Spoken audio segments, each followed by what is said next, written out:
you're never prepared to face the idea of losing one or both of your parents at any point in life. For you, they are to be alive forever, right? Which technically, if we're looking at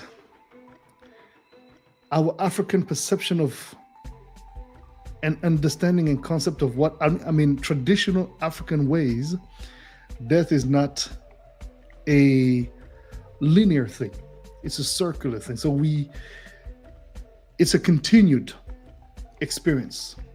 We continue our journey in the spirited realm, and eventually come back, or transition into becoming ancestors, etc. Different beliefs, different approaches to the topic. But the bottom line of the conversation is that death is only physical. And so my mother was very pivotal in really getting me into, when my father passed away back in 2014. She was very pivotal in getting me into all these motivational coaches. And she sent me a link about Tony Robbins. Well, an actual link of Tony Robbins giving one of his motivational talks on YouTube. And actually, it was a revealing moment for me, because a lot of the things that I had originally in me constituted as I evolved, as I grew to become a man, a respectable young man, going through, the different phases of what that means, and also understanding that, nobody is perfect. And so therefore you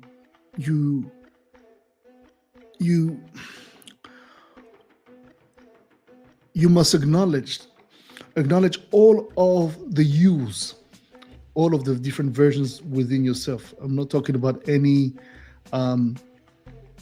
else but the many layers that constitute your being. The good, the not so good, the pretty, the not so pretty. And really try to become one with all of that. And trying to become one with the idea that your father is no longer. And that as much as it hurts like nothing you can describe, you're going to have to live with that scar. It's a wound that never really heals. It's a scar that never really heals. It's there, and you learn to live with it. And every once in a while, it will hurt. And so, my mother, in her majesty, in her powerful ways, loving ways, managed to not only give me but my siblings a sense that it's going to be fine. You see, right before I lost my dad, so the year 2013 was, so I've been doing this music thing for 22 years now, right? So you have to go back to 2013, which is, well, 2023 is right around the corner. 10 years ago. 10 years ago, before that, I was in debt. I was an artist, struggling artist. I was not necessarily doing super well, but, pushing through. I was already making a name for myself. And on top of that, I was very resilient and extremely dedicated and committed to making my dream come true. Making my dream come true through hard work, perseverance, consistency, etc., etc. All those values that my parents had taught me, because though I was not necessarily born poor, I was not necessarily born rich neither. I have seen as a young boy as a small boy, as a matter of fact, as a Pekin, as you would say in West Africa, in Nigeria or Ghana. Um, I was well, in all consideration, I was small enough to forget things, but I was also grown enough to understand that my parents were literally struggling and sacrificing food off of their mouth in order to feed me. Up until I was probably 5, 6 years old. Mm. And then my father eventually took a job as a diamond dealer, diamond expert, rough diamond expert in Central African Republic. And I've seen as a small child, and now that I reminisce over all of these phases in my life, I understand that I have witnessed the making of, this so-called, I'm gonna find myself a king or queen, and we're gonna have our kingdom, we're gonna have our queendom, we're gonna have the family we want, we're gonna have the healthy kids, etc., etc., etc. I mean, you name it. And I've seen that. I've seen them putting the work. I've seen my father, who he had me. He was 20 years old. My mother was 32 or 33 at the time when I was born. So she was 12 years older than my dad. And you can only imagine what it means for a young man like my dad, young black man like my father, to have the responsibility of not only having me, but my mother at the time already had two sons, my older brothers, who were closer in age to my dad than I think my oldest brother Boris, who passed away in 1991, was 11 or 12. I might be wrong on the ages, but when he met my dad, who was 19. So you can imagine, right? That must have also not necessarily been easy for my brothers, even though their dad was a very abusive man, and not necessarily a bad man, but a man that was troubled with his own life, and ended up abusing my mother, who then, when she met my dad, entrusted him with their destiny, and vice versa, because they came in as a team. And so I was able to see the growth, I was able to see the evolution, I was able to see the power that resides in love and working together towards the making and the realization of this dream, of this plan. And I don't know if they had such a structured plan in mind, but they definitely were not trying to be poor. They were not trying to struggle, and they were trying to thrive and not be stranded in any situation that could be called or considered as similar to poverty. As we moved from the capital city, Bangui, and you have to understand, my mother left Belgium, where she met my dad, in a nightclub, as a matter of fact. They moved all the way to Central African Republic. She followed my father, right? 12 years younger than her.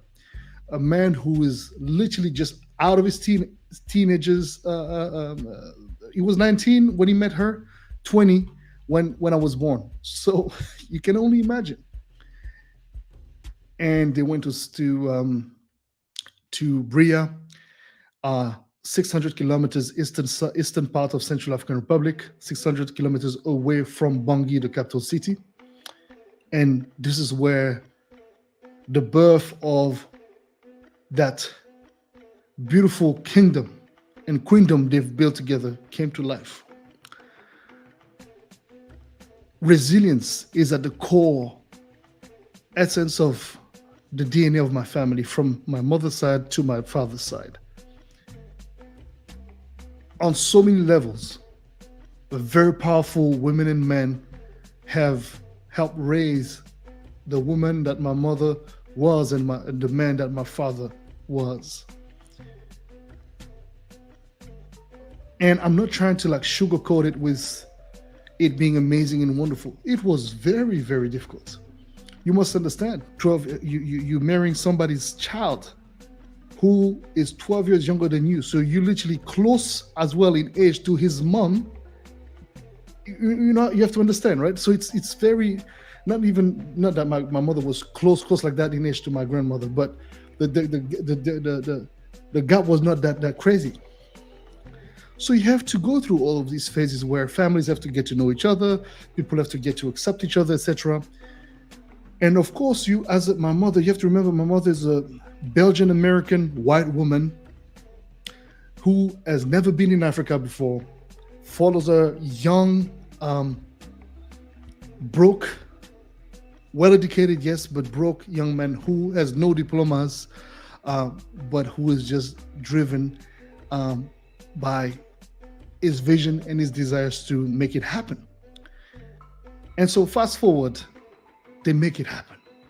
My father is a very successful diamond dealer, one of the most respected in the business, also one of the most feared, because my father was a true master of what I call social capitalism. He knew exactly how to make the millions and the billions while still redistributing the wealth within the community and beyond, which obviously led to create a lot of enemies for himself, because he was a man of principle. And I remember as a small anecdote, when that movie Blood Diamonds came out, he looked at me and said, this is so bad for the business, because unfortunately there's going to be an amalgamation and the belief that this is how it is throughout the continent, when, you know, there were, if you're looking at if you've never watched this movie Blood Diamonds with Nicolas Cage, you got to watch it. I don't know if it's not Nicolas Cage, it's with Leonardo DiCaprio. You must watch it. It's a great movie, but unfortunately depicts things, and it did mess up the industry. But with that being said, my father was ethically, principally, and intrinsically attached to respecting human values. And well, he bestowed this education upon us. My grandfather was a remarkable politician, an opponent to most governments that existed in the country, a historical opponent in my country, one of the forefathers of communism in Central Africa back in the days. So I come from a seriously solid heritage when it comes to my dad's side, but my mother's side is also nothing shy away from also great. But you have to understand, right? So being that she was half American, half Belgian, a part of her family also, and that's a very difficult heritage that she also had to compose with, which was some of her family members were involved into, you know, colonialism in the Congo, right? Even though she did mention that, you know, she had some of her uncles that really tried to do good and were truly as respectful as one can be through these colonialist times towards, you know, Congolese people. There was definitely racists in her family, definitely. So she had to, you know, deal with that kind of trauma. But also her dad, my grandfather, my late grandfather, was a war veteran in World War II. You know, captain of the U.S. Marines, and a man who was decorated. I mean, crazy history. He met my grandmother during the war. My grandmother was a nurse, and he was a wounded soldier, and she healed him. She took care of him, and eventually, you know, they went on to have kids. You know, my mother and my uncle, my mother's oldest brother, who passed away many years ago, and my mother. And then my grandfather eventually separated from my grandmother, went on to marry another woman, and gave birth to two other siblings for my mother, my mother's younger siblings, whom one of them unfortunately passed during COVID. And, you know, yeah, man, rest in peace, Uncle Bob, rest in peace, Uncle Eddie. But yeah, so with that being said, we all as families, we have traumas, we carry a lot of weight when we really look deep. And one of the missions that my mother had set forth was to never carry in this generation and the generations to come these traumas. She really was intentional in making sure that we had to seize any spiritual energetical connection with these aspects of the lives of the forefathers, the uncles, the grand uncles, all your ancestors, good or bad. At a certain point, their experiences, their action should not carry on following you, good or bad. And if it's good, great. But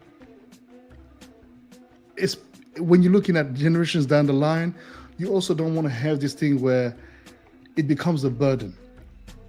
So there was a big sense when it came to my dad and mother of let's create our own legacy. Let's literally create our own legacy. Put aside all of these things of our ancestry, not denying it, because it's part of you, it's part of who you are. But let's create our own reality now and going on forward. And so when you look at that, you as a child, obviously you're not as articulate, but you can understand a lot of things, and you see layers. You see the amount of courage that is required from both sides of your parents to just move in certain ways with ethic, exemplarity, and making sure that the kids that we were have the right examples. My dad was a successful businessman, thanks to my mother as well, who has helped shape him as a man. And that success of my dad also ricocheted in my mother's success. Ended up investing in her business, allowing my mother, who was a very creative woman. When she met my dad, my mother was owning a shop together with one of her old friends. Big shout out to Anne-Marie and Anne Vanav. Big shout out to them. Those ladies, man. Some of my mother's oldest friends. They were with her, and these ladies, all of them were single mothers, with those kids they had, raised them to be respectable men, whom all of them are to this day, thankfully. They were strong women. And thankfully, my mother, when she met my dad, who really strongly believed in her talent, in her artistry, the moment they were able to afford it, really invested massively. And when my mother started creating jewelry, she had a vision of, because at the time before ivory became forbidden, they were working with ivory a little bit, and then, quickly, soon after, I think about a year or something, it became, of course, prohibited for right reasons.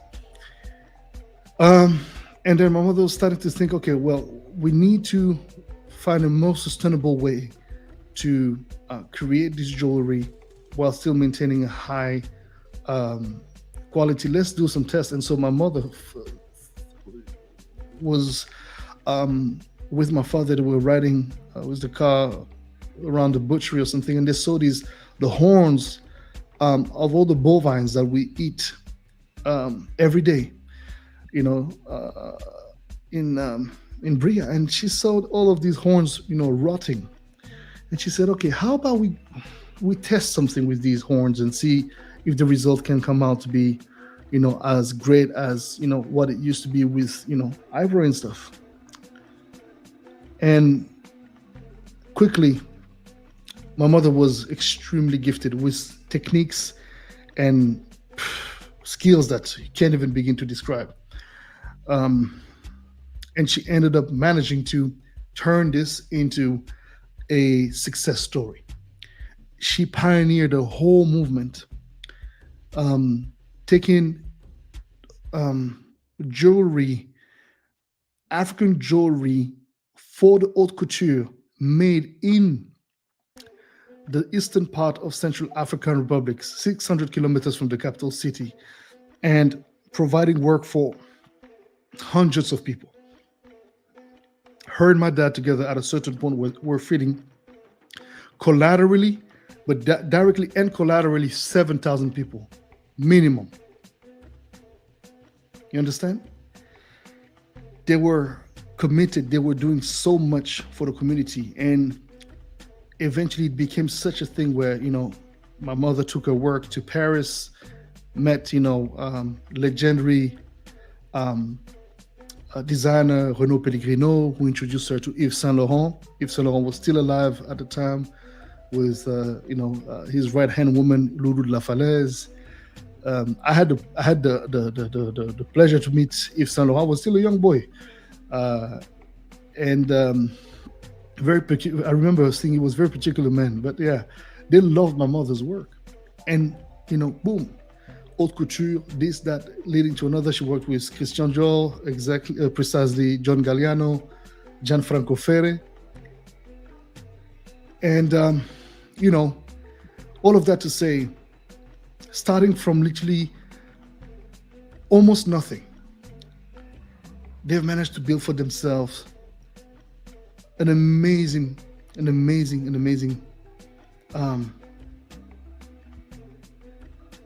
body of work, testifying their successful commitment. And you see, life has a very interesting way of sidetracking you. When you've not necessarily been financially educated, there's going to be mistakes that without even realizing you are making, because at a certain point you get so comfortable that it's all of us as humans, we get comfortable, and you forget that nothing lasts forever, especially money. For reasons that are too long to explain here, my parents lost everything. I was 21, I think. And I was 20 or 21, yeah. I must have been between 20 or 21 years old. But you must understand, my education was, even though my father had, was running a very successful business, him and my mother together was very successful. He and her have always taught us, my siblings and I, that none of this that they managed to do and work for and make happen was ours. We had to earn our own. It was a way to make sure that we woke up to that reality, to understanding that just because now is good doesn't mean that you got to think that this is all for granted. And this stuck to my brain. I remember I must have been 15 or 16 when my father dropped that. At the table, we were having lunch. It was lunchtime. And our tradition in the family, we don't have lunch or dinner.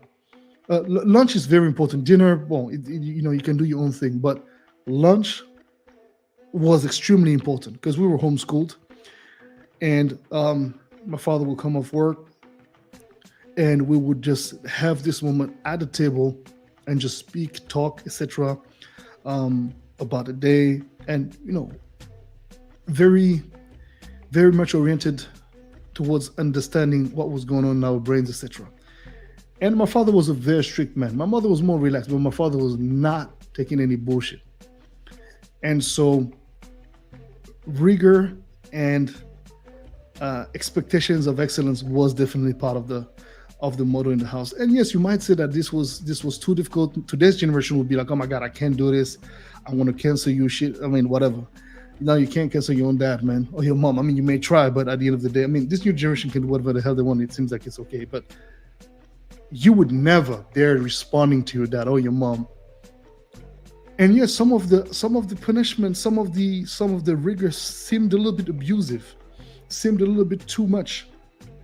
But life can seem to be too much. And if you're not being prepared, with love, of course, because you don't have to be an asshole, but sometimes you gotta look like an asshole. But it still comes from a place of love, because you don't want your child, when things get hard, to get soft. You understand?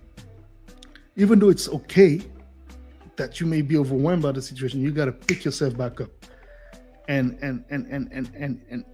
keep it together.